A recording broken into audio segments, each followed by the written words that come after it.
궁금해서 내가 우리 준이부터 시작하겠습니다. 네.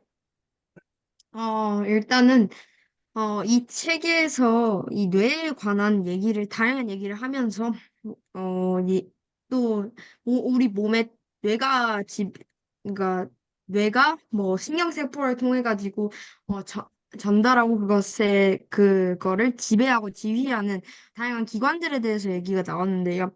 그거를 대표적인 예시로 눈이나 코나 뭐 입이나 피부 등의 얘기가 나왔는데, 그러면, 어, 음, 뇌랑 약간 거리가 멀기도 한데, 여러분이 생각하는 몸에서 가장 중요하면서 가장 중요하다고 생각하는 기관이 무엇인지가 궁금했는데요.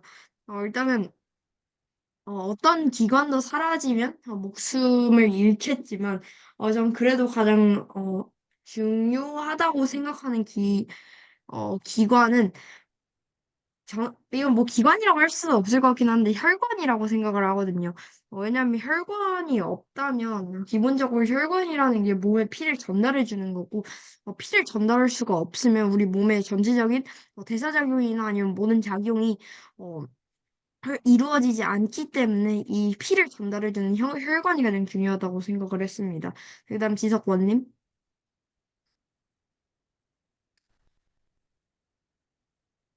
음, 안에 내장 이런 거는 다 중요하니까 일단 빼두고 저는 눈이 가장 중요한 것 같습니다. 일단은 왜냐면 이게 다른 감각기관으로서 받는 정보보다 눈으로 받는 정보가 훨씬 월등하게 많기 때문에 눈이 굉장히 중요한 것 같습니다. 네, 감사합니다. 그다음에 지석춘님.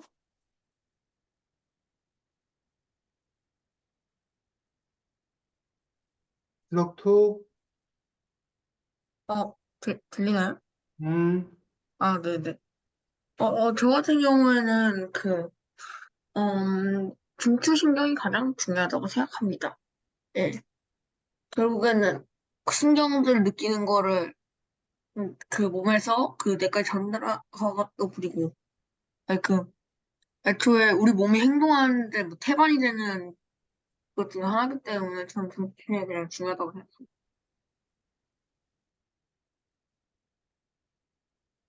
준이, 네, 감사합니다. 그다음에 하진님.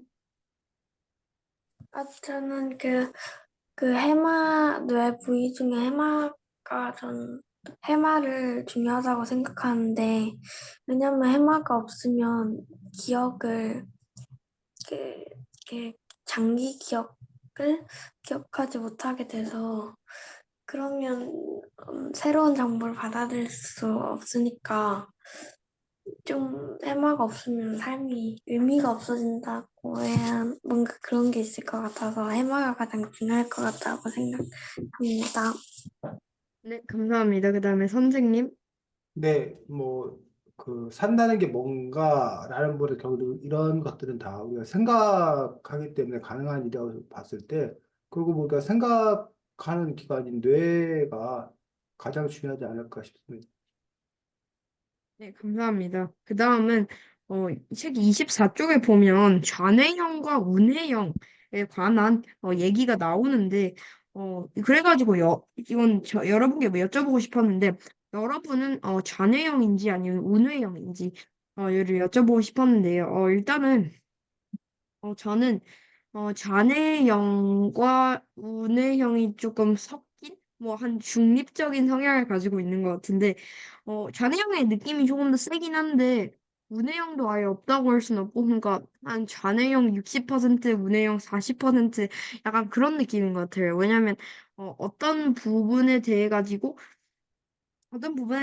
찬성인지 반대인지 확실하게 결정하고, 그리고 뭐 객관적인 수치를 좋아하긴 하는데 또 비판적으로 모든 걸 다 비판적으로 듣진 않아가지고 약간 좌우내형이라고 해야 되나? 약간 그런 스타일을 가지고 있는 것 같습니다. 그 다음에 하진님. 저는 책에서 보면 오네영 같은데 유튜브에 옛날에 본 적이 있었는데 검사가 있거든요. 거기서 양뇌형이 나왔는데 전 검사를 했을 때 양뇌형이 나왔던 것 같습니다. 감사합니다. 그다음 지석원님? 투님. 저 같은 경우에는, 음, 저는 운해영 같고요. 객관적인 수치나 뭐 이런 걸 되게 좋아하고, 그리고 네, 약간 공간 이런 걸 잘 못해봐가지고, 네, 참 잘해요. 운해영이 아니라 잔해영 아닌가요, 그럼? 네, 잔영이라고. 운해영이로. 네. 그다음 지석원님? 저는 운해영보다는 좌뇌형에 가까운 것 같은데 거의 비슷한 것 같아요. 왜냐면 일단은 좌뇌형 관련된 뭐 수학, 과학, 수리과학, 경제 이런 거 좋아하기도 하고 조직 같은 거 좋아하기도 하고 그리고 또 예술적으로는 감각은 있다고 하는데 손이 안 따라주는 아, 스타일이어가지고 그래서 거의 둘 다 있다고 보는데 좌뇌 한 65, 운에 35 정도로 있다고 봅니다. 네, 감사합니다. 그다음에 선생님? 네, 저는 뭐 좌뇌 우뇌라는 구분이 있다라면 굳이 말하면 저는 뭐 전형적인 좌뇌형입니다. 그래서 뭐그 공간 지각력이나 이런 것들이 아주 많이 떨어지고, 그냥 언어 관련 부분들이 영역이 발달해서, 좌뇌형이라고 볼 수 있습니다. 그런데 이 책에서는 좌뇌, 우뇌가 나오는데, 최근 그 주장은 좌뇌, 우뇌라는 게 따로 이렇게 좌뇌, 우뇌가 없죠? 없다라는 그런 주장들도 상당히 많기 때문에 그 부분을 또 이제 어떻게 받아들여야 될지 이 책을 읽으면서 좀 당혹스러운 부분들이 있었습니다. 네, 감사합니다. 그다음에는 뭐 여기 이 책에 보면 뭐 뇌를 뭐 성형한다 막 이런 말이 나오고 막 뇌 전극을 심어가지고 뭐 이런 질병들에 대해 가지고 대응하고 그리고 뭐 다양한 그 뭐 상처들을 뭐 회복하는데 뭐 뇌를 뭐 어떤 전극을 심어가지고 도움을 준다고 하는데 아직 시험 단계이긴 하지만 그런데 뭐 이런 것들을 뭐 조금 의심스러워하는 사람도 있을 거고 그다음에 조금 이런 것들에 대해 가지고 우호적인 성향을 가지고 있는 사람들도 있을 것 같은데 여러분은 이런 뇌에 전극을 심는 뭐 이런 프로젝트에 대해 가지고 어떻게 생각을 하는지를 여쭤보고 싶었는데요. 저는 일단은 뇌에 전극을 심는다는 것 자체가 뭐 다른 다양한 것들을 우리가 좀 인공적으로 만들긴 했지만 뇌까지 이런 전극을 심어 가지고 조금 우리 조금 아까 말했던 것처럼 뇌를 성형할 필요가 있는지 조금 생각이 들었고요. 지금의 의료 기술에서 조금 발전해가지고 굳이 뇌에 전극을 심지 않아도 다른 방법들을 통해가지고 많이 할 수 있을 것 같은데 굳이 뇌에 전극을 심을 필요가 있는지 저는 이런 입장을 취하고 있습니다. 네, 그다음 지석투님? 저 같은 경우는, 저도 반대하는 쪽이고요. 아무리 그래도, 다른 데는 손댈 수 있는데, 내까지 손대는 거는 좀 아니지 않나. 제 생각이. 네, 감사합니다. 그다음에 지석투님? 지석원님? 요즘 기술이 발달해서 큰 부작용 같은 것이 없고 또 나라가 개입해서 좀 제재를 가한다면은 그래도 불치병 같은 걸 치료할 때 되게 유용하게 쓸 수 있는 거니까 그런 기술 같은 게 그래서 그좀 괜찮은 것 같습니다. 네, 감사합니다. 그다음에 하진님? 내 성향이라면 무조건 좋은 쪽으로 성향을 할 것 같은데 그러면 세상이 좀 뭔가 재미가 없어지거나 비슷한 생각을 가지고 살아가게 될 것 같아서 전 내 성향을 반대하는 입장입니다. 네, 감사합니다. 그다음에 선생님? 네, 저는 뭐 그 연구의 어떤 그런 일환으로 보여지고 어쨌든 우리 그 뇌의 그런 작용들도 결국은 그 전류의 작용인 부분들이기 때문에 그와 같은 방식을 통해서 연구하고 또 이제 또 여러 가지 그 질병 뭐 이런 것들에 대한 개선의 방법을 찾는다는 점에서 의미 있는 그런 시도라고 생각합니다. 네, 감사합니다. 지금 여기까지 하겠습니다. 네, 수고했습니다. 다음 2등.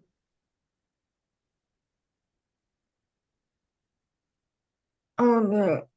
저 같은 경우에는 일단은 뭐, 만약에, 가장 흥미로웠던 그 내용이 있는지 한번 저는 물어보려고 합니다. 저 같은 경우에는 그 후반부 쪽인가? 그쯤에 나오는데, 공포 분위기로 성적을 올릴 수 있을까라는 그 내용이 저는 가장 인상 깊었습니다. 제가 확실히 중학생이다 보니까 그런 거에 대해서 약간, 흥미를 느끼는 것 같아서, 유심 있게 보았는데, 음, 결론이 재밌어서 인상 깊었던 것 같습니다. 네. 주님. 제가 인상 깊었던 부분은 그 중반부인가 후반부에 나온 것 같은데, 뭐 스웨덴인가? 거기서 뭐 마이크로치핑 파티였나? 그런 걸 뭐 한다는 부분이 있었는데, 그거를 보고, 그러니까 이, 이 부분, 엄지와 검지 사이에 마이크로칩을 하나를 삽입을 해가지고, 그걸로 뭐 다양한, 뭐 신용카드를 대체하는 역할도 하고, 주민등록증을 대체하는 역할도 하는 그거 하나로 다양한 역할을 한다고 했는데, 그 부분에 대해 가지고, 저도 이게 있으면 정말 편리하겠다. 그런 생각이 들면서도, 뭐 이런 손가락 사이에 이런 마이크로칩을 삽입을 해가지고, 생기는 부작용이 있진 않을까? 현재 기술로는 이런 생각이 들어가지고 이 부분을 흥미롭게 봤던 것 같습니다. 네, 알겠습니다. 네, 지사들님. 그 요즘 만들어지고 있는 인공지능 컴퓨터 이런 거에 인간의 뇌 구조를 본떠서 만들고 있다는 내용이 되게 흥미로운데요. 뭐, 뭐 인간의 뇌 구조를 뭐 적용을 한다 이 정도까지는 알고 있었는데 진짜 그 신경 회로제 연결을 막 진짜 전기 회로를 이용해서 구성을 다 해가지고 그거를 이용해서 컴퓨터를 만드는 걸 이제 시도하고 있다는 게 굉장히 놀라웠습니다. 네, 알겠습니다. 하진님. 저는 그 아인슈타인의 그 뇌를 훔쳐서 연구했을 때 아인슈타인의 뇌가 가볍다는 걸 알아냈을 때, 그게 가장 흥미로웠던 것 같아요. 네, 알겠습니다. 선생님.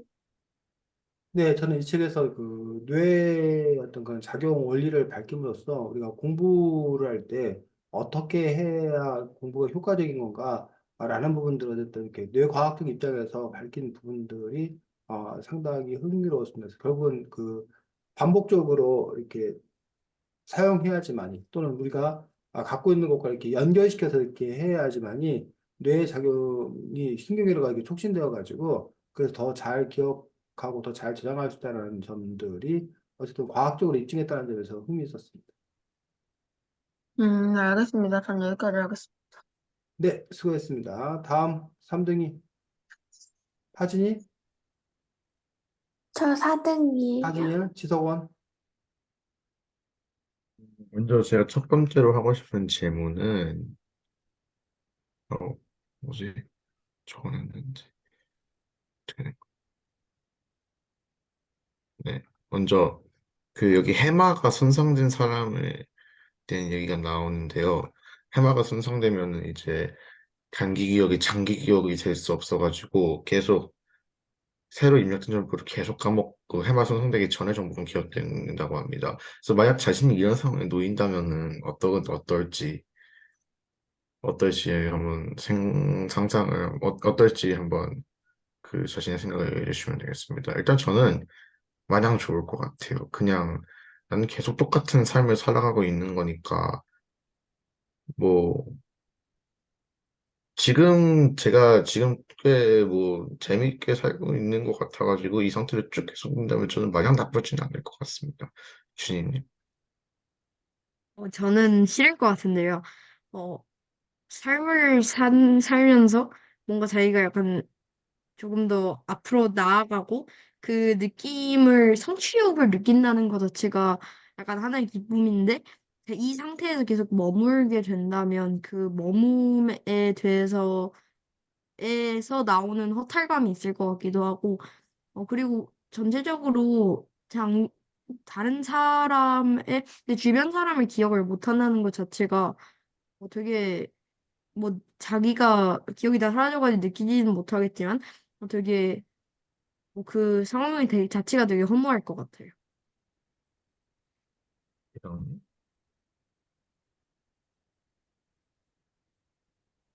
누구 그다음에 여기서 아?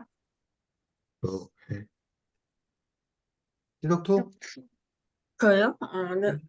그, 저 같은 경우도 진이랑 같이 저도, 어, 그거를 좋다고 생각하지는 않습니다. 왜냐면 일단은 내 알는 사람을 모르게 되는 게 가장 저는 큰 이유라고 생각을 하고, 내가. 그니까, 그리고, 어, 예,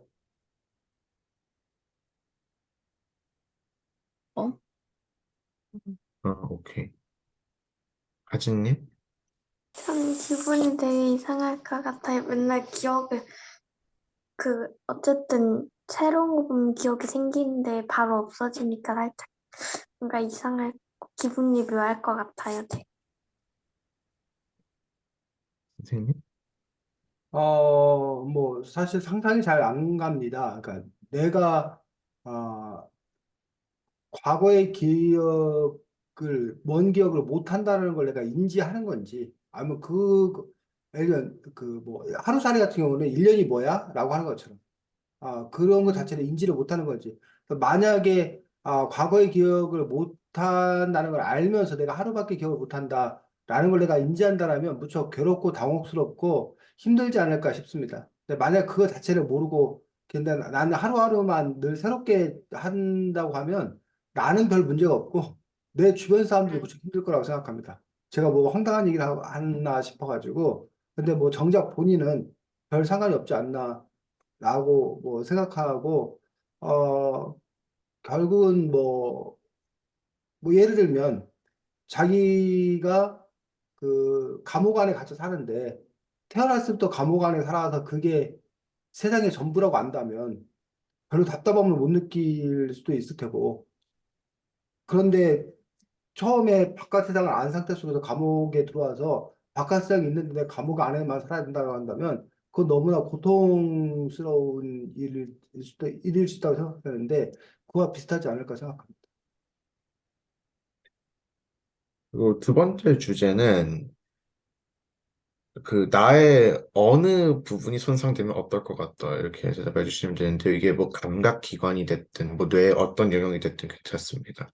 저는 일단 제 미각이 만약 손상된다면 저는 정말 굉장히 불행해질 것 같은데요. 왜냐하면 일단 제가 애초에 비염 때문에 냄새를 거의 잘 못 맡기도 하고, 그리고 제가 먹는 걸 굉장히 좋아하기 때문에 미각이 손상된다면 저는 굉장히 불행해질 것 같습니다. 중. 저는 가장 불행한 거는 아무래도 시각이 손상된다면 가장 불행할 것 같은데요. 아까 지성님이 굳이, 말씀하셨던 것 같은데? 굳이 불행한 거 얘기할 필요 없는데. 좋은 거 얘기해도 돼요? 그냥, 상관없어요. 어떤 감각이 나한테 사라진다. 아니면 어떤 뭐 어떤 느낌이, 베로니카 영역 같은 이런 부분이 손상된다. 이러면 어떨지. 그냥 그렇게. 아, 그럼 저 조금만 더 생각할게요. 네, 그냥 바로 할게요. 어쨌든, 시각이 손상되면 되게 불행할 것 같은데, 아까 지성님이 말씀한 것처럼 시각이 되게 미친 영향이 큰데, 특히, 시각이 안 보이면 시각장애인 분들 같은 경우에는, 이렇게, 막, 지팡이 같은 걸 가지고, 이렇게 다니거나 아니면 점자 문자를 읽어야 되잖아요. 그런 거를 현재 상태에서 다시 배운다면 그것 자체가 되게 힘들 것 같아요. 이석기. 네, 저 같은 경우에는 약간, 네, 흥미로운 생각이긴 한데, 통각이 사라지면 어떨지라는 생각을, 예, 해봤습니다.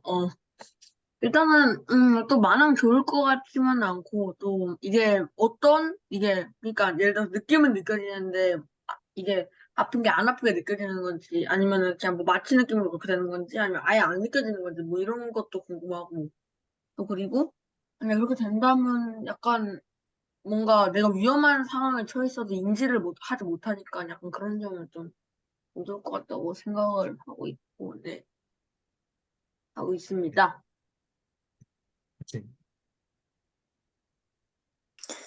전 제 청각이 사라진다면 굉장히 슬플 것 같은데, 왜냐면 제가, 잘 모르겠는데, 그 노래 듣는 걸 좋아하고 살짝 청력이 좋은 건 아닌데, 그냥 청각이 좀 예민한 편이어서, 네, 시각이 안 좋다 보니까, 그래서 청력이 안 좋아지면 슬플 것 같습니다. 네. 선생님? 네, 저 같은 경우도 준이와 마찬가지로 시각에 의존하는 부분들이 아주 크다 보니까 시각이 뭐 사라진다 훼손되었을 때 새로운 세상에 적응은 해나갈 수 있겠지만 무척 어렵지 않을까. 상대적으로 다른 감각에 비해서 제 스스로는 시각에 의존하는 바가 너무 크다고 생각합니다. 여기까지 하겠습니다. 네, 수고했습니다. 하진이.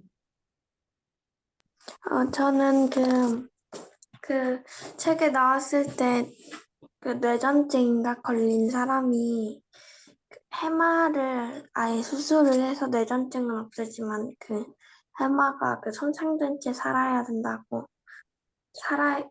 했다고 책에 적혀 있었는데 여러분이라면 그 뇌전증에 걸렸는데 그 해마를 그 수술할 건지 안 할 건지를 물어보고 싶은데 저는 저는 수술을 하지 않을 것 같은데, 왜냐하면 꼭 수술을 하지 않는다고 해서 죽, 죽을 거라는 말은 안 나왔으니까, 가능성을 일단 해마가 없어지면 너무 최악일 것 같아서, 일단 조금의 가능성이라도 걸어보고, 수술을 하면서 사는 게 해마가 없는 것보단 더 낫지 않을까 생각합니다. 그럼 윤지석 원님. 지금 제 책이 없어가지고 내용이 기억이 잘 안 나는데 그 부분 살짝 좀 설명해 주실 수 있나요? 분명히 읽은 것 같은데 기억이 잘 안 나네. 책이 지금 없어서. 뇌전증 환자가 있었는데 그 뇌전증을 치료하기 위해서 수술을 했어서 해마가 이렇게 제거되다 되는 거지.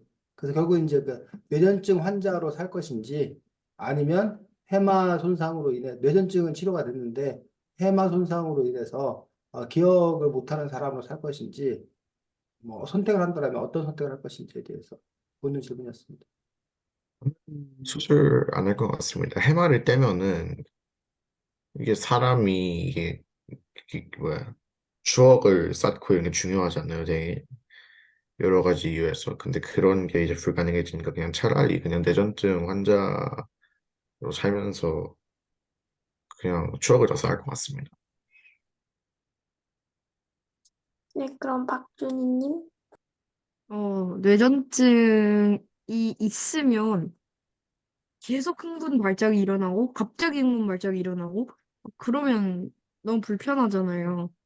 그런데 그런 부분에 대해서는 되게 힘들고, 근데 아직 뇌전증이라는 게, 아직 책에는 그렇게 극심하게 나오지 않았는데, 막 몇 시간마다 뇌전증의 그 흥분 발작이 오고, 막 그런 그 심한 뇌전증의 상태라면, 해마를 떼는 선택을 할 것 같은데, 심하지 않다면, 그래도 해마라는 기관이 기억에 중요한 영향을 끼치는 기관이니까, 심하지 않다면 수술하지 않을 것 같습니다.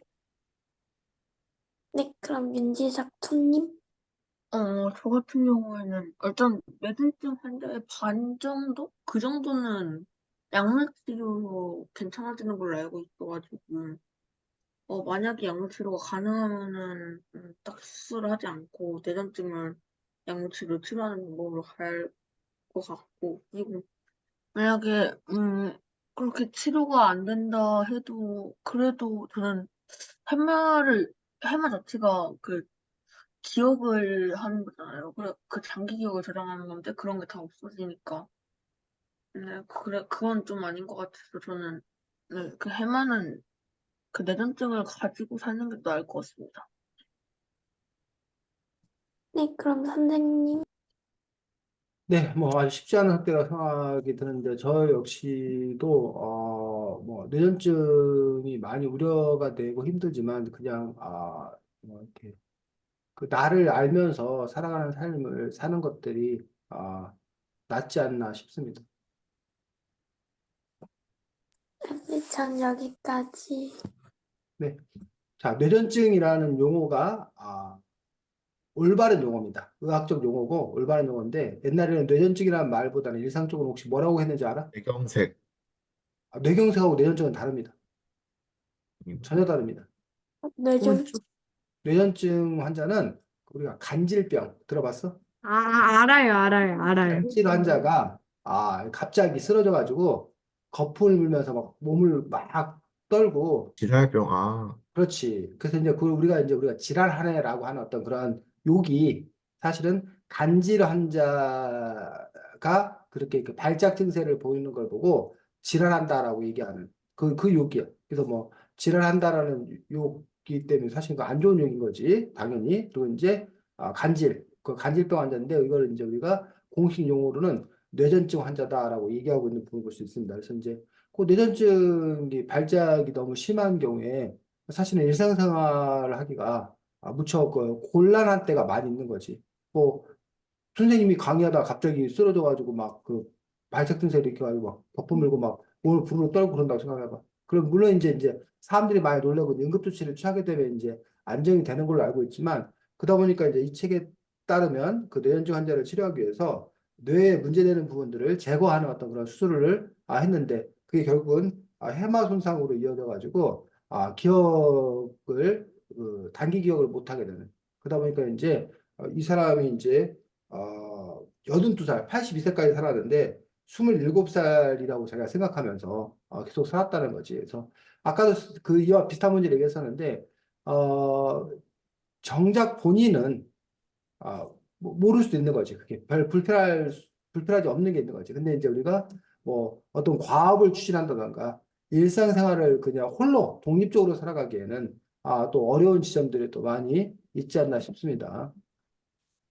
자, 궁금해서 뇌과학이라는 최근 우리 인간의 뇌에 대해서 이제 연구하는 그런 학문이지. 그래서 과거에는 상당히 신비로운 어떤 그런 일이었어요. 그래서 과거에 많은 철학자들은, 과학자들은 생각을 어디서 한다고 봤어? 심장? 심장에서 생각한다고 봤어. 그래서 우리가 뇌가 생각한다고 한 것들이 밝혀진 것도, 물론 이제 예전에도 뇌가 생각하는 거다라고 주장하는 그런 사람들도 있었지만, 심장이 생각한다는 것도 있고, 대부분. 지금도 사실은 우리가 마음이 아파할 때 마음이 어디 있다고 생각해? 여기. 마음이 여기 있다고 생각해. 근데 진짜 마음이 여기 있는 거야? 아니요. 왼쪽. 마음이 그냥 여기 왼쪽에 있는 거야? 우리가 아니요. 생각은 머리로 한다고 생각해. 근데 우리가 가슴으로 느낀다고 그러잖아. 근데 정말 가슴으로 느끼는 거야, 느낌이? 슬픔, 아니요. 기쁨, 아니요. 즐거움, 이게 가슴으로 느끼는 거야? 뇌로 느끼는 거는 느끼는 뇌로, 거야. 뇌로 느끼는 거죠. 그 역시 뇌의 작용일 텐데, 그런데도 불구하고 여전히 우리는 심장으로 가슴으로 느낀다.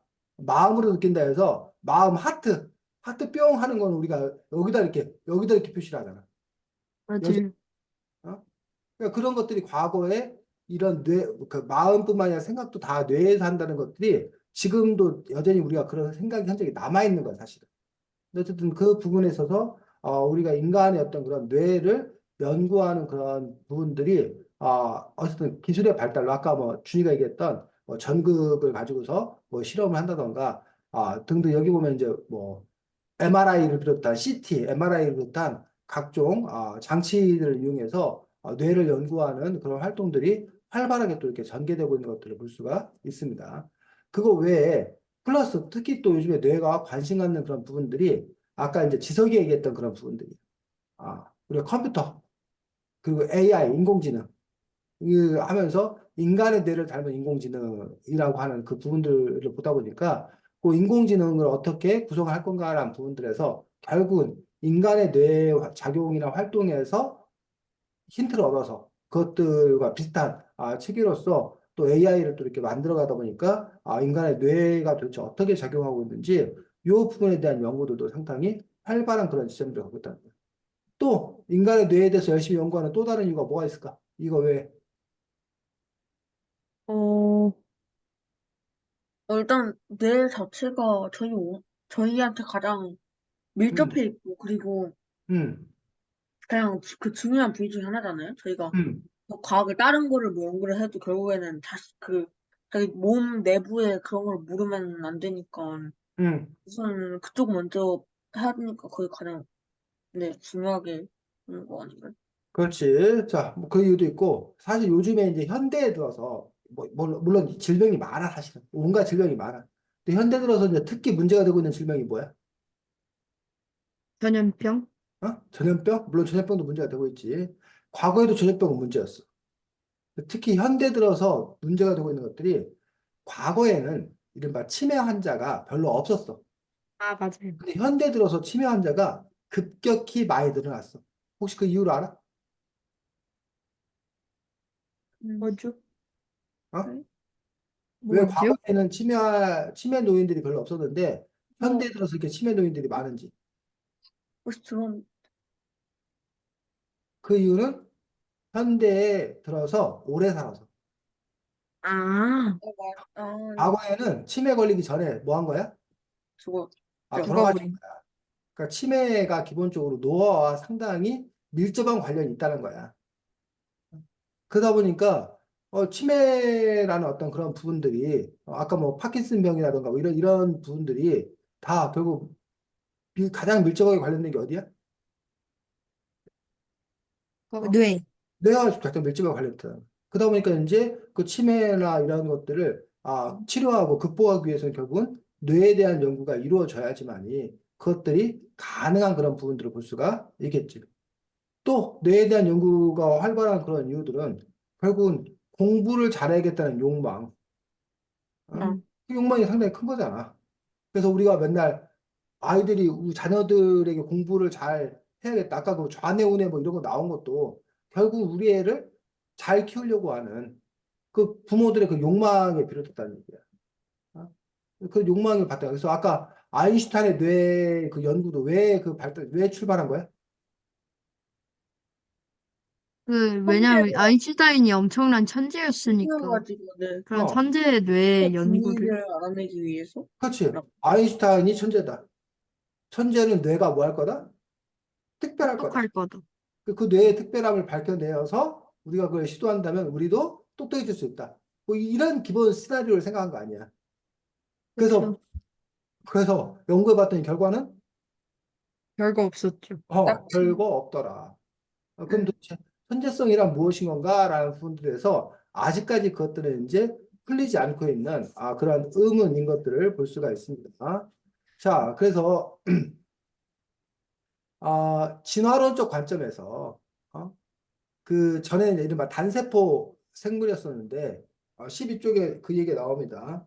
다세포 생물이 되면서 바깥 세계에 대한 정보를 세포들끼리 서로 주고받아야 되고 그러면서 이제 만들어진 게 뭐라는 거야?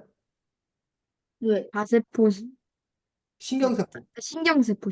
신경세포가 있어서 그 연결하는 어떤 그런 그러니까 사람으로 치면 커뮤니케이션, 의사소통. 그러니까 혼자만 있으면 의사소통이 필요 없는 거잖아.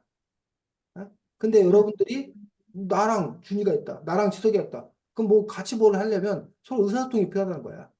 그래가지고 군대에서도 혼자 싸우면 그게 필요 없는데 여럿이 싸우니까 통신병 이런 게 필요한 거잖아. 연락체기 이런 게 필요한 거잖아.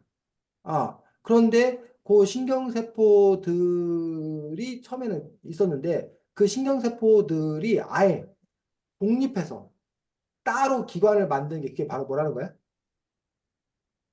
뇌? 그게 뇌라는 거야, 뇌.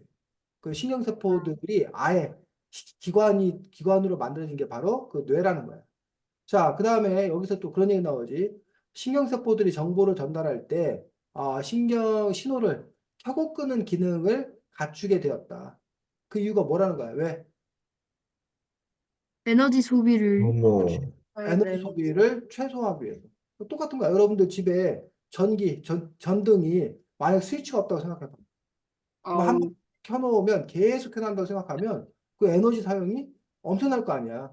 잠 못 근데 잔다. 스위치가 있어갖고 필요할 때는 켜고 필요 없으면 뭐 하고? 꺼야죠.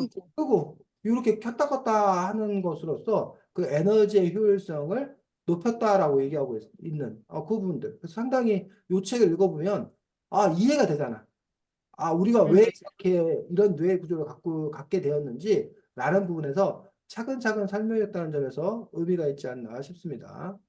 자, 그 다음에 뇌가 생겨난 이유, 그리고 뇌가 왜 하필 우리 이 머리에 있느냐라고 하는 그 부분에 대해서 이 책은 뭐라고 설명하고 있어? 13쪽에? 쌈 쪽이에요. 잠깐만요. 색이 없음. 어, 응? 왜 이게 영장류가 뇌가 큰지 어디 있죠? 13쪽에.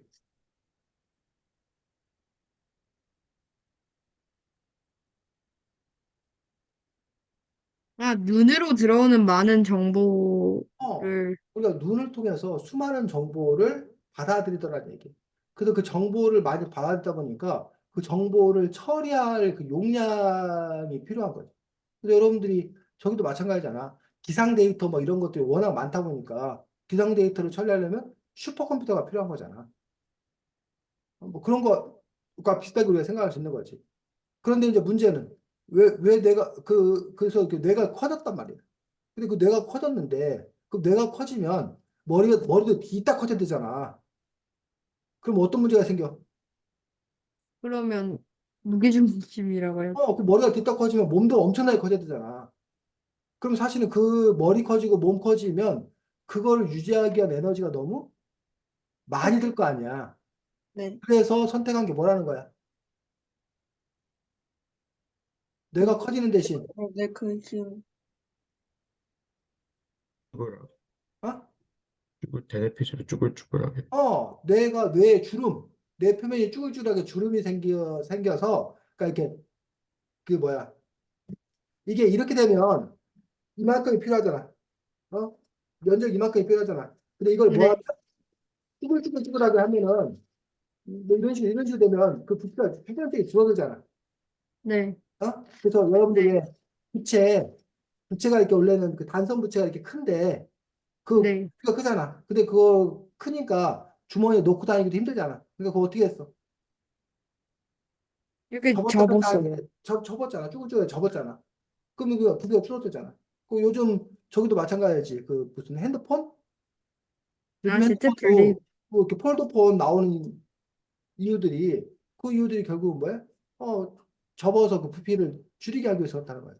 그래서 표면을 쭈글쭈글하게 주름이 생기고 그럼으로써 작은 두개골 안에 더 많은 뇌를 담을 수 있도록 했다라고 설명하고 있는 것도 볼 수가 있습니다.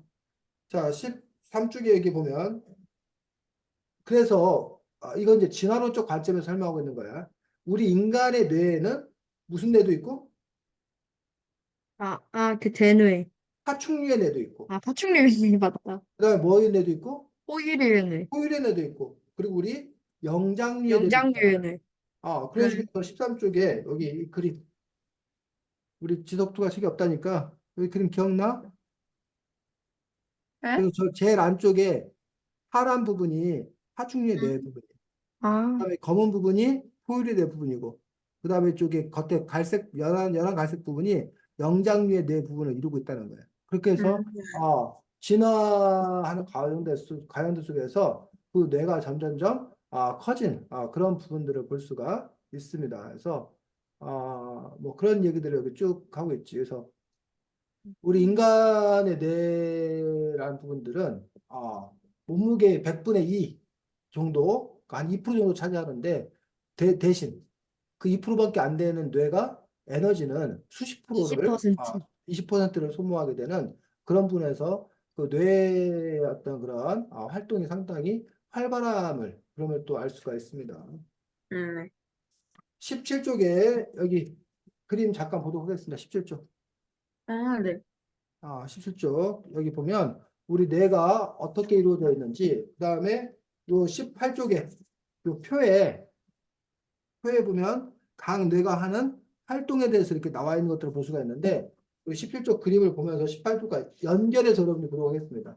먼저 11쪽 전두엽. 저 책이 없어서, 어? 저 책이 없어요. 책 있는 사람들이 좀 잠깐만. 지석이하고 제가 있어요. 어, 없어요. 전도 아니, 책을 읽어가지고. 지석2. 나도 진짜로. 잠깐만. 아, 쌤이 여기 찾아서 보여줄게. 아,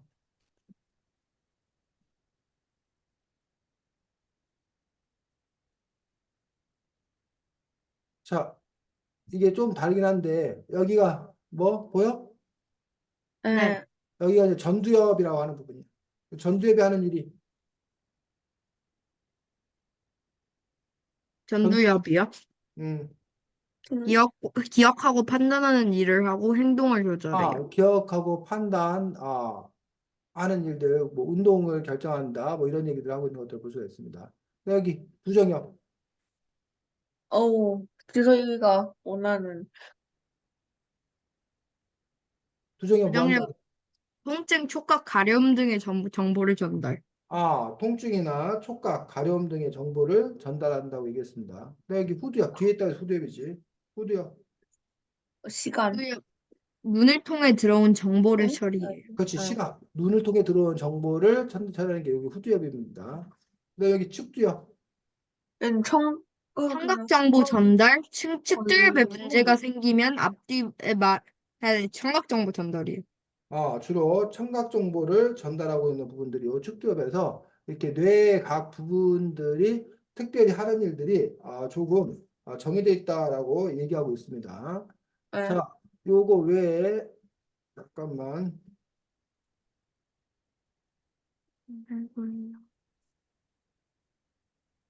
또 우리 인간의 뇌를 보면 요 안에 편도체도 여기 있고 편도체 요 조그만 거 네. 여기 무슨 네. 아몬드처럼 생긴 거 편도체 그 다음에 여기 해마 아까 우리 많이 나왔던 여기 해마 부분 있고 여기 이제 시상하부 부분이 여기 또 이렇게 있는 걸 볼 수가 있습니다. 그래서 편도체가 하는 일은 한도체요? 편도체 잠깐만요.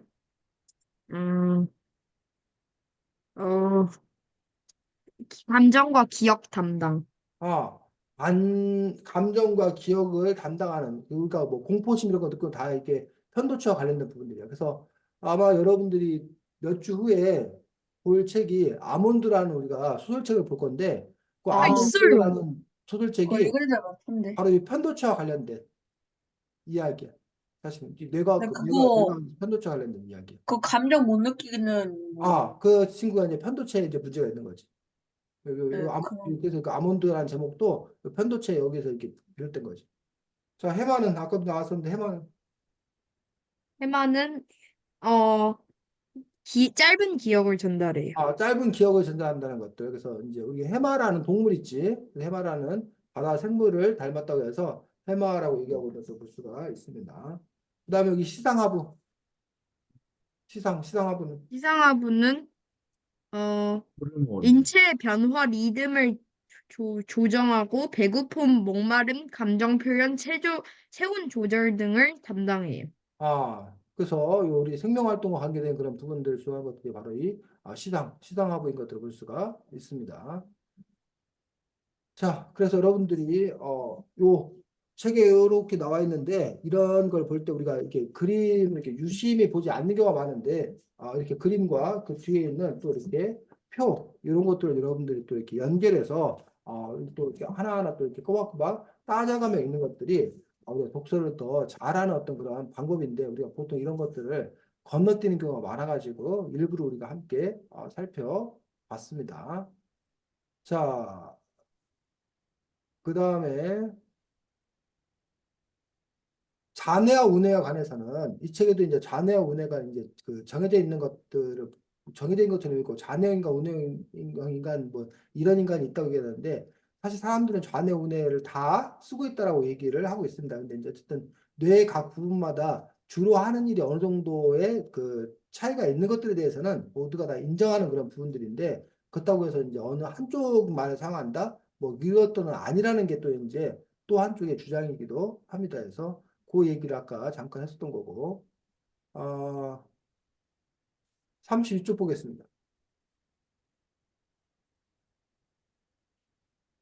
자, 기억하고 학습하는 뇌라고 되어 있어가지고, 아, 아까 우리 지석 2가 학생이다 보니 아무래도 이제 이쪽 부분에 더 이제 관심 있다라고 했었는데, 여기,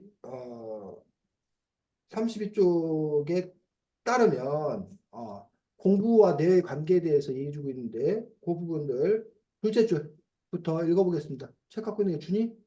네. 조금 전 배운 영어 단어의 뜻을 기억해내려면 처음 그것을 들었을 때 연결되었던 신경세포들이 다시 연결되도록 활동을 시작해야 해. 단어를 기억할 때 생겨났던 신경회로에 다시 전기가 통하면서 신경세포들끼리 정보를 주고받아야만 머릿속에 단어의 뜻이 떠오르거든. 만일 공부를 열심히 하는 학생이라면 그 단어의 뜻을 자주 기억해내기 때문에 그에 해당하는 신경회로가 쉽게 연결될 거야. 매일 자, 운동, 결국은 우리 인간의 뇌라는 것들은 신경회로가 잘 연결되는 것들, 신경회로가 잘 연결되는 것들이 중요한 부분들을 갖고 있는데 신경회로를 잘 연결한다는 것은 그 단어의 뜻을 자주 기억해낸다. 자주 기억해 놓음으로써 결국 이제 우리가 어떤 근육이 쓰면 쓸수록 그 근육이 더 발달한다라고 얘기를 하고 있어. 그러니까 막 이렇게 턱걸이를 많이 한다. 그러면 이쪽에 있는 이 팔 근육이 더 발달하는 거야. 근데 이제 턱걸이를 안 한다. 그럼 이제 팔 근육을 안 쓰면 그 근육이 그만큼 또 이제 다시 원래 상태로 이렇게 돌아가 버리는 그런 부분과 마찬가지로 인간의 뇌라고 하는 그 부분들도 결국은 그 신경회로를 자꾸 반복적으로 사용해야지만이 더 많이 발달할 수 있다라고 이야기하고 있습니다. 그래서 결국 그러니까 공부를 잘하는 거는 방법은 뭐밖에 없다는 거야. 이 책에 따르면 일단은 노력해야 된다. 반복, 열심히 많이 봐라. 반복하는 수밖에 없다라고 이야기하고 있습니다. 근데 이제 물론 애당초 어떤 신경회로를 갖고 있느냐, 그러니까 더 이렇게 신경회로 자체가 이렇게 기민한 그런 신경회로를 갖고 있는 사람들은 몇 번을 안 봤는데도 그것들이 활성화되는 그런 부분을 볼 수가 있고 또 이제 그렇지 못한 사람들이 있는데 어쨌든 그거야 우리가 어쩔 수 없는 거잖아. 타고난 거기 때문에. 근데 이제 우리가 후천적으로 노력해야 되는 어떤 그런 부분에서는 결국은 이제 신경 회로를 자꾸 이렇게 연결시켜주는 그런 작용들을 할 수밖에 없다. 그래서 이제 오랫동안 생각하지 않으면 신경세포의 연결이 하나씩 끊어져 버린다. 그 때문에 우리가 결국 이제 오래된 일들은 망각할 수밖에 없는 그런 부분을 볼 수 있고 사실은 근데 그게 문제는 아니야. 왜 그럴 수밖에 없냐면 컴퓨터도 똑같잖아. 컴퓨터에 이제 우리가 단기 기억 장치가 있고 장기 기억 장치가 있는데 단기 기억 장치에다가 너무 많은 것들을 둬버리면 지금 우리가 이제 책상에 너무 많은 것들을 둬버리면 일하기가 불편해. 그 책상에는 그냥 왜 지금 당장 쓸 중요한 것들만 놓고 오랫동안 쓰지 않는 거는 굳이 책상 위에 올려놓을 필요가 없이 책장이나 이런 데 다른 데 놨다가 필요할 때 책장에서 뭐해 꺼내서 이렇게 쓰는 거잖아. 네. 어? 그런 것, 그래서 지금 당장 쓸 거는 책상 위에 있는 거고, 지금 당장 필요가 없는 거는 저 책장 안에 꽂혀 있는 것처럼 우리 인간의 뇌도 결국은 가장 효과적으로 쓰기 위해서 그렇다는 거지. 근데 이제 그 책장 속에 꽂아놨던 것들이 너무 많이 안 보면 그 책장에 뭐가 있다는 것 자체를 우리가 뭐 해버리는 거야. 잊어버리잖아. 이런 게 있었나 자체, 그 존재 자체를 잊어버리잖아. 그 때문에 이제 때때로 그것들을 주의를 이렇게 환기해서, 책장에 이런 것들이 있었지, 라고 하는 어떤 그런 부분들이 필요한 그 원리에 대해서 설명하고 있는 것을 볼 수가 있습니다. 그래서 이 책에 따르면 공부를 잘하려면 첫 번째로 우리가 어떤 사실을 기억하려면 먼저 머릿속에 정확히 입력하는 거. 처음에. 뭐, 잘못 입력하는 것 당연히 안 되고 정확히 입력하는 것들이 필요하고 그 다음에 해마는 주로 공간 정보를 기억하는 일을 잘하기 때문에 그림을 그리면서 단어를 외운다거나 아니면 여러분들 그 기억 그 방법들 중에 무슨 공간이나 이런 것과 이렇게 연결시켜 갖고만 이렇게 외우고 그러는 거 혹시 알아? 이렇게 아니, 사물과 뭐 이렇게 단어를 연결시켜 가지고 이렇게 외운다던가 기억법 이런 기억법 음, 있는 것들이 과학적인 거예요. 나는 지석이 뭐?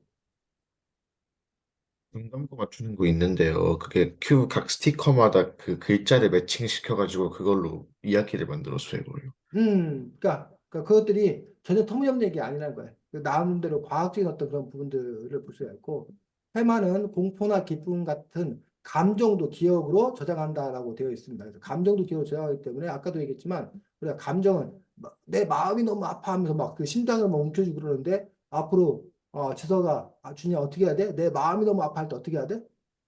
음. 내 마음이 너무 아파 막 이렇게 얘기해. 그렇지. 전도체가 어? 아닙니다. 연기할 때 연기자들이 내 마음이 너무 바빠해서 그렇게 해야 되지 않나 싶습니다.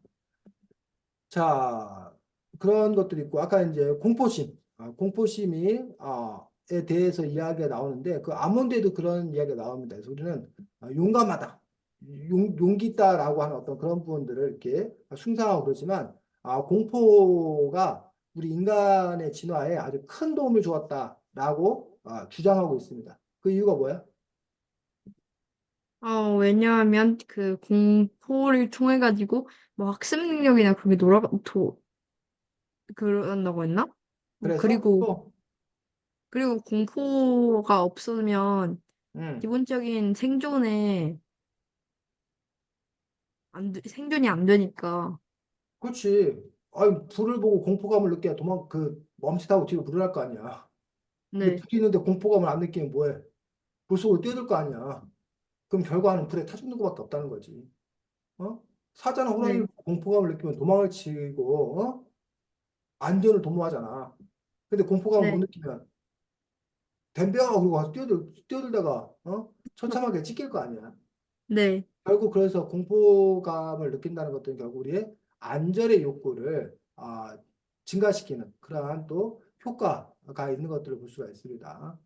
그래서 이 책에 따르면 해마는 30분 동안에 최대 9가지 정도의 정보를 저장할 수 있고 30초가 지나면 장기 기억을 올려보지 못한 기억은 하나둘 사라지게 돼 있다라고 얘기하고 있기 때문에 그런 점에서 여러분들이 또 이제 학습할 때 학습의 양 이런 것들을 또 어떻게 조정해야 되나 그런 부분에서 이 뇌과학에서 알려주는 부분들을 여러분들이 또 그 뭐야 힌트로 삼을 수가 있고 복습의 중요성, 복습의 중요성이라고 하는 어떤 그런 부분들이 결국은 이렇게 해마에서 장기 기후로 가는 것들을 다시 이제 끌어내어서 다시 또 장기 기후로 내보내고 이러한 과정을 반복할 때 그럴 때 이제 더 기억을 정확하게 잘할 수 있다라고 이야기하고 있습니다. 어, 그런 얘기가 이 책에 또 쭉 나와 있고 그다음 아까 지석 투가 얘기했나? 척수가 중요하다고, 척수신경이 중요하다고.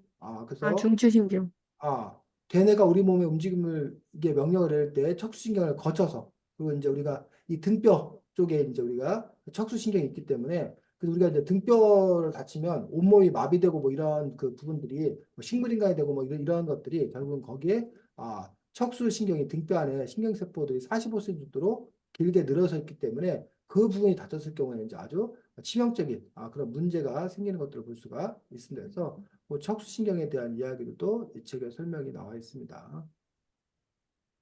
어, 그 다음에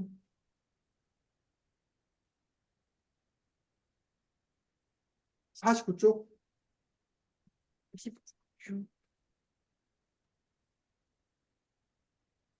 네. 에 보면 브로카 영역과 베르니케 영역이라는 용어가 나오는데 이 브로카 영역, 베르니케 영역에 관한 이야기가 종종 나오기 때문에 여러분들이 브로카 영역이 뭔지 베르니케 영역이 뭔지는 알아둘 필요가 있습니다. 그래서 이 50쪽의 이 그림 여기 여기 브로카 영역과 베르니케 영역 보이니? 네. 음. 자, 브로카 영역은 브로카 영역은, 음, 어딨지? 잠깐만요.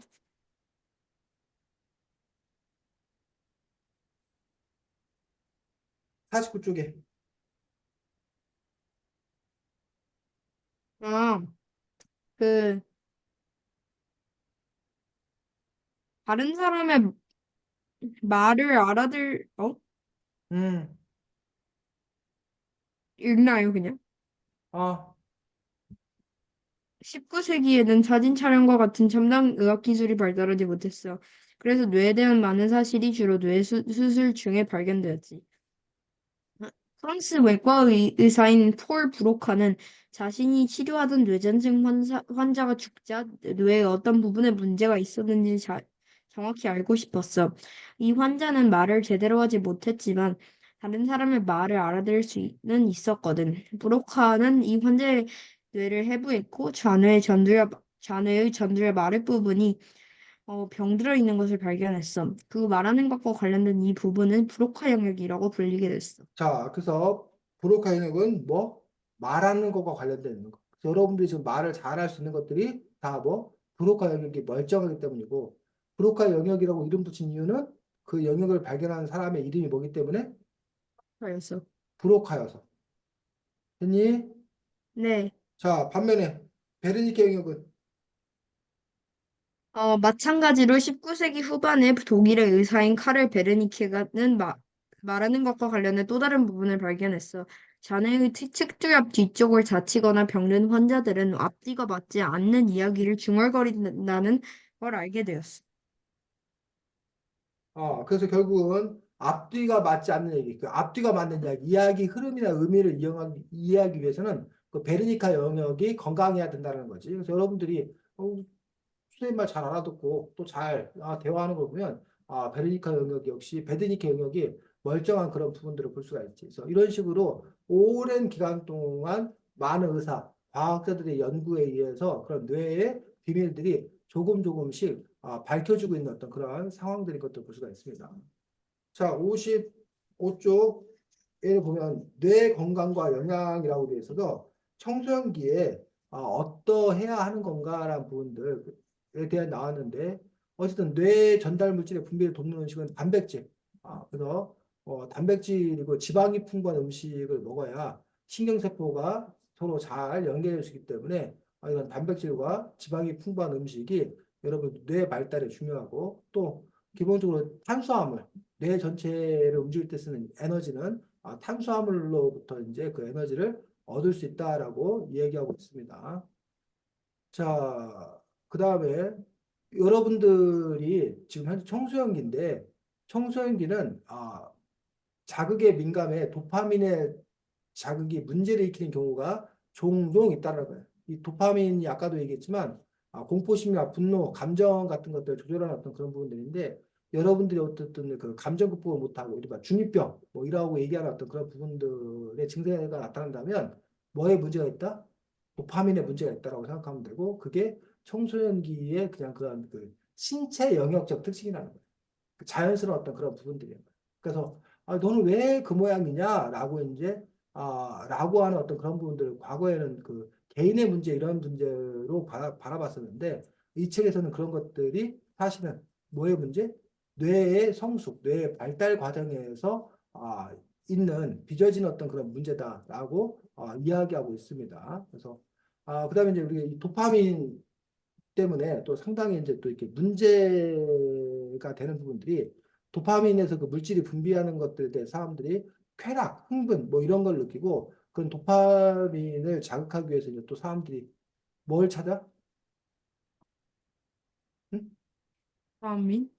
마약, 아, 뭐 각성제, 뭐 이런 것들을 찾게 되는 그런 부분들이 있다는 거예요. 이제 그것들 때문에 이제 그런 것들에 또 이제 의존했을 때 또 이제 상당하게 문제가 되는 부분들이 있기 때문에 그것도 역시 이제 어쨌든 뇌과학적인 측면에서 이 책에서는 또 설명을 하고 있습니다. 그래서 스트레스를 받으면 소화가 안 되는 그 이유들에 대해서 얘기하면서 우리 뇌가 그 머릿속에 있는 뇌가 장, 장하고 이렇게 연결되어 있다라고 해서 사실 이것도 쌤도 상당히 이제 그 뭐야 새로웠던 그런 부분들 59쪽에 음식을 골고루 먹는 것들이 필요하고 운동도 중요한데 뇌 건강을 지키기 위한 또 하나의 어떤 그런 부분들이 장이 튼튼해야 뇌가 제대로 발달했다 해서 뇌와 장이 그 뭐야 신경세포가 서로 그 정보를 주고받고 있고 그래서 이제 스트레스를 많이 받으면 위경련 뭐 이런 것들이 일어나는 이유가 바로 장과 뇌가 연결되어 있기 때문에 그렇다. 그래서 이제 우리가 위장에 좋은, 위에 좋은 과일, 채소, 유산균, 요구르트 이런 것들, 발효식품 이런 것들을 꾸준히 먹는 게 위에만 좋은 게 아니라 뭐에도 뇌 발달에도 좋다라고 또 이제 주장을 하고 있는 것들을 볼 수가 있습니다. 그래서 그런 이야기들도 상당히 또 이렇게 흥미로웠던 그런 부분들이고 어, 이 책에서 아까 쌤 잠깐 얘기했는데 CT하고 MRI하고 또 어떠한 그 차이가 있는지 CT, MRI인데 그 전에 이제 렌트겐의 X선을 발견함으로써 책 82쪽 쌤 입장에서는 상당히 그 렌트겐이 상당히 멋진 말을 가슴을 울리는 그런 멋진 말을 했습니다. 어, 83쪽 거기 한번 읽어보겠습니다. 준이가 쌤이 왜 그 사람이 멋진 말 83. 했다고 하는지 83쪽 네. X선을 발견한 X선을 발견한 공로로 첫 번째 물리학상을 받았어. 그리고 노벨상 상금 전액을 대학에 기부했어. 내 발견은 인류의 것이지 한 개인의 이익을 위한 것이 아니다. 아 이후에 거기까지 그래서 내 발견은 인류의 것이지 한 개인의 이익을 위한 것이 아니다라고 이제 그 렌트겐이 이야기하고 그렇게 또 그것들을 실천했던 그런 렌트겐의 어떤 그런 모습들 그래서 많은 그런 그 과학자들이나 이런 사람들이 자기 연구 발명을 특허를 내 가지고 부자가 되는 것들 그리고 이제 우리가 특허권을 인정해야 한다고 하는 중요한 이유가 아니 그런 그 이익이 없으면 누가 연구하느냐 연구를 열심히 잘하려면 그 사람들에게 그만큼의 성과, 대가를 지급해야 그래야 그들이 신나갖고 연구 열심히 해서 과학기술이 발달하고 그럼 우리 인류가 다 행복해지는 거다. 그러니 그 각 개개인에게 그 성과를 몰아줘야 된다. 집중해줘야 된다. 이게 이제 우리 사실 자본주의가 굴러가는 중요한 방식이라는 거지. 근데 이제 요 렌트겐 같은 사람은 내 발견은 인류의 것이지 한 개인의 이익을 위한 것이 아니다라는 식으로 얘기했고 그냥 그 연구 자체에 갖는 희열, 기쁨 이것만으로도 충분히 보상이 된다라고 생각했던 또 이런 그런 다른 과의 사람이지. 렌트겐 말고도 그 누구야 퀴리 부인 음, 퀴리 피에르 퀴리와 퀴리 같은 경우도 라듐을 발견하고 나서 그 라듐 연구를 어떻게 해서 그 사람들 역시 특허 내지를 안 않았어. 했어요. 누구나 다 이렇게 연구할 수 있는 걸로 했던 그런 부분. 그래갖고 이제 지금도 이렇게 보면 세상에 그 IT 쪽도 마찬가지야. IT 자기가 그 발명한 거를 자기가 기술 독점을 통해서 큰 부를 누리고 쌓는 어떤 그런 쪽이 있는가 보면 그냥 오픈 소스라고 그러나 그 자기들이 그 발명한 거를 그냥 다 그대로 그 개방해가지고 누구나 다 그것들을 그 뭐야, 공유해서 더 나은 어떤 그런 기술을 나아갈 수 있도록 하는 그런 또 노력을 하는 그런 부분들을 볼 수가 있습니다. 그래서 뭐 그것도 또 이제 개인의 가치관에 따라 또 달라지는 그런 부분들 아닌가 싶습니다. 어쨌든 그 엑선 덕분에 그전까지는 이렇게 뭐해서 뇌를 잘라가지고 봐야 됐다는 얘기야. 근데 과거에는 또 이렇게 종교적인 이유로 윤리적인 이유로 그런 해부 같은 것들을 금기시했었어. 특히 우리나라는 게 더 심했고 그러다 보니까 그런 과학적 발전이 늦었다는 거야. 근데 이제 이런 X선이 발견되어서 굳이 해부하지 않아도 자르지 않아도 그 안을 들여다볼 수 있게 되었다는 점에서 이런 뇌과학이 발전할 수 있는 상당히 중요한 계기가 된 거야. 자, 그다음에 여기 보니까 쌤도 몰랐었는데 CT 그다음에 CT는 뭐라는 거야? X선을 이용해서 이렇게. 아, CT는 여러 방향에서 통과시켜서 촬영한 사진을 컴퓨터가 합성하는 거. 그러니까 그 전에 엑스선 촬영은 한 면만 이렇게 봤다라면 여러 군데에서 촬영한 다음에 그거를 컴퓨터가 계산을 통해서 하게 되는 것들이 이제 그 CT를 우리가 보통 CT 찍는다라고 얘기하고 있습니다. 근데 요즘에 이제 뭐는 MRI 같은 경우는 CT 같은 경우는 그걸 찍는 과정에서 이렇게 방사선에 노출되는 그런 문제가 있다는 거야. 그래서 우리 엑스레이 같은 거 찍을 때 뭐 이렇게 가까이 오지 마시오 뭐 방사선 어쩌고저쩌고 뭐 이렇게 뭐 이런 거 뭐 이렇게 하고 찍거든. 아니면 의사 선생님들 그 방사선과 저기들은 그 피폭되는 걸 방지하기 위해서 이렇게 뭐 방어 같은 걸 입고 하거든. 근데 이제 MRI는 자기 공명 장치라고 되어 있어가지고 그 각 조직에 나오는 신호가 다르기 때문에 자기장과 몸에 있는 수소와 반응하는 것들이 다르기 때문에 그것들을 기록하고 그것들을 컴퓨터로 재구성하는 그런 부분들이 이제 MRI 촬영 기법이다라고 얘기하고 있어서 또 이제 우리가 보통 뭐 X선 그 촬영한다, 엑스레이 찍는다, CT 찍는다, MRI 찍는다라고 하는데 그것들이 또 어떻게 다른지 그리고 왜 그런 것들이 이제 만들어지게 되었는지 그 부분에 대해서 또 이 책에서는 또 차근차근 또 잘 설명하고 있는 것들을 볼 수가 있습니다. 그래서 뇌는 타고나지만 문제는 자라면서 우리가 경험하고 느끼고 이런 부분들이 제각각 다르기 때문에 세상에 같은 뇌는 없다라고 이야기하고 있는 것들을 볼 수가 있습니다. 그래서 어제도 선생님이 이제 그 다른 친구들하고 혹시 자기 어렸을 때 이 책 읽은 사람 있어? 동화책 없어? 마음도 복제가 되나요라는 이야기인데 요 이야기는 그 줄거리가 뭐 예를 들면 A라는 애가 아, 공부를 좀 못해. 그래가지고 근데도 얘는 부모님이 너는 건강만 하면 된다. 걱정하지 말아라. 근데 나중에 자기가 이제 부모님 일기장 같은 걸 봤는데 자기를 위한 복제인간이 있는 거야.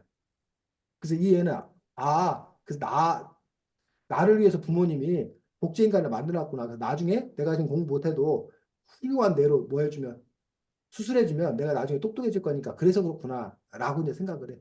그래서 마음 한편으로는 그 복제인간이 너무 불쌍한 거야. 왜? 내, 내, 내 어, 대신 뇌만 뺏어갖고 나한테 옮겨줄 거니까 걔가 이렇게 너무 불쌍하다고 생각을 해. 그래갖고 이제 이 애가 주인공이 찾아가. 자기 복제인간이 있는 곳을 찾아가. 너무 미안해가지고. 근데 이제 그 복제인간이라고 말했던 그 애가 너 이거 어떻게 왔냐 하면서 사실은 이 주인공이 복제인간이라는 거야. 그 병원에 있는 그 애가 몸이 그 근육이 마비되는 그러한 병에 걸려 있는 거야. 태어날 때부터. 그런 희귀병이 있는 거야. 그 머리가 뛰어나는데. 그래갖고 그 부모가 복제인간을 뭐 한 거야? 만들어서 이렇게 키우고 있는 거야. 그래서 이제 일정한 나이가 되면 뭐 하려고? 이식을 하려고.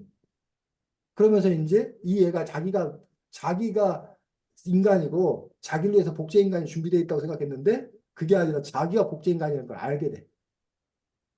뭐 그러면서 이제 도망을 쳐야 되는지 뭐 어떻게 되는지 뭐 이런 어떤 그런 이야기야. 근데 이제 선생님이 근데 그 이야기를 읽으면서 좀 이상한 게 있어. 자, 봐. 원래 주인공이 자기의 몸에다가 저 아이의 복제인간의 뭐 병원에 있는 아이의 뇌를 이식을 했어. 이거에 대해서는 이 애가 그 미안한 마음을 가지면서도 괜찮았어. 근데 그 아이 입장에서 보면 그 아이의 뇌에다가 이 아이의 몸을 갖다가 이식가 옮겨주는 거잖아. 그럼 결과값은 어때? 두 개가 달라 같아. 지금 세명이 잘 이해가 안 우리가 돼? 같죠. 결과적으로 두 개 같죠. 같은 거잖아. 근데 똑같은 거죠.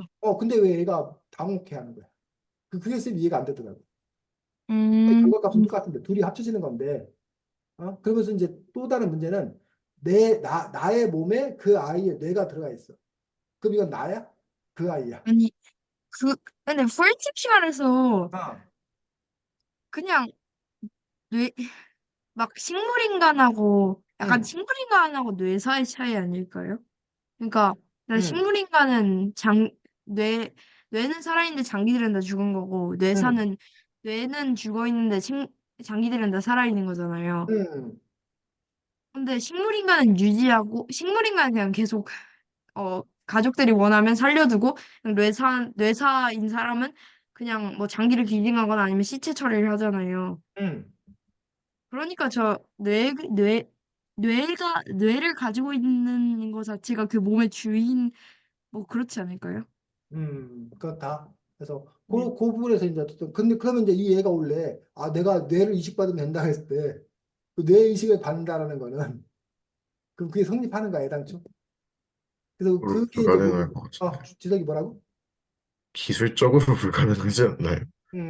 뭐 그 미래과학이니까 뭐그 미래과학이. 미래과학이니까 가능하고 앞으로도 그런 뇌이식의 뭐 이런 것들인데 이제 문제는 그 뇌이식을 받는다는 게 뇌라는 그 하드웨어 만 이식을 받고 내 경험과 기억이라는 소프트웨어는 다시 업데이트를 할 수 있는 건지 아니면 그 사람이 뇌를 이식받았을 때 그 사람의 경험과 이런 것까지 다 나에게 와서 원래 나의 경험과 이런 것들은 다 없어지는 건지 뭐 이런 부분에 대해서도 이제 논란이 있을 수밖에 없고 뭐 그런 논란이 있을 수밖에 없겠지.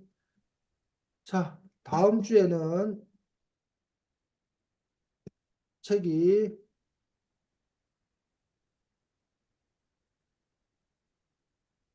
어쩌다가 중학생 같은 걸 하고 있을까라는 동화 소설책입니다. 그래서 여러분들의 이야기기도 하고 해서 어쩌다 중학생 같은 걸 하고 있을까라는 책이고 우리가 오늘 그 궁금해서 뇌과학에서 뇌과학에 관한 어떤 그런 책들을 봤는데 뭐 앞으로도 어쨌든 지속적으로 연구가 많이 진행이 돼야 될 어떤 그런 부분들이고 뭐 여러분들 중에 또 이 부분에 흥미가 있는 경우에 이런 것들에 대해서 더 이제 알아보고 연구해 보는 것도 좋다고 생각합니다.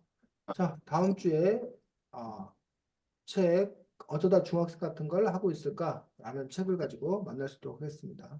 수고 선생님, 많았습니다. 아, 저, 어, 지금 뭐 마이크 아까 계속 꺼져 있었네요. 그래?